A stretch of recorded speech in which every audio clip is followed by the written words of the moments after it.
Differentiating anger from sadness is a venerable wisdom. Majestic is the place of being far the separating of those two. Anger is a folly, where sadness is a wisdom, yet who can separate these, in order that sadness might be no longer be suppressed by anger? It's only done by surrender, and surrender is only done by humility. It's only done when a person stops looking outwardly and begins to look inwardly. Not inwardly at the sorry me, but inwardly at the vast crevices of brokenness that remain when the entire world, and all the world's fall, is stripped away. To God we then simply come, with no embellishments. In our brokenness, He can only heal us, if we have had our falsehood stripped right away. And anger is a falsehood. Every time we look externally, to what others should be doing, we get angry at the injustices that have occurred. Yes, these are veritable injustices, for sure and certain. God can understand why we are livid. But it can't end there if we hope to heal. Every time we look internally to what we ourselves can do, we approach the truth of our sadness, first and foremost. God won't let us go into the truth of our healing until we have traversed all the way through the truth of our sadness, the sadness without the anger. Not until we go into sadness without the anger can't stress that enough are we ready to take the step into depression, and then from depression into acceptance, from the penultimate step of grief into the ultimate step of grief.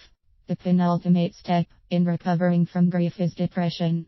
The ultimate step is acceptance. We cannot achieve the ultimate without the penultimate, and that can seem like such a lot of hard work, but be encouraged, only a wonderful reality awaits at the end. An assurance of God. Be encouraged, you who are depressed in grief. Your healing is the next step.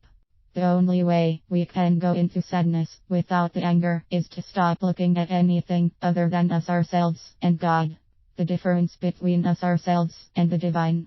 It took 37 chapters of Job's complaining before the Lord spoke up out of the storm. Who is this that obscures my plans with words without knowledge? Woe! Woe! The most important thing we ever beckon to learn stands now to be learned. If only we are open. It is only when we are stood up in our tracks, when we fully acknowledge the offense we are to God, clothed in our filthy rags, that we stop accusing God and find our place with the rest of humanity.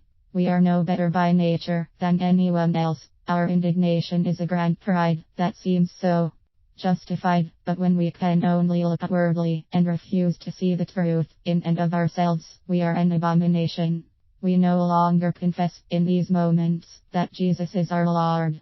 Tough words, but true to every biblical respect in the realm of anger and sadness and injustice and grief. Trust these words. They will not let you down. Asterisk, asterisk, asterisk. Sadness is the truth. Anger is the lie. Anger does have a role in grace, but it's not where we can remain. Remain in anger and we get stuck. Sadness is so very important. Once we subjugate our anger and let sadness expound from the deepest reaches of our delicate soul, doing so with God, the Spirit pours forth healing. Sadness is so very important. It's a condition God places on our healing. Sadness ventured into is the worship of truth. Anger ventured into is the worship of a lie. God can only heal us as we venture into truth. Move from anger into sadness, which is a move into truth, and move into healing. 2015 S. J. Wickham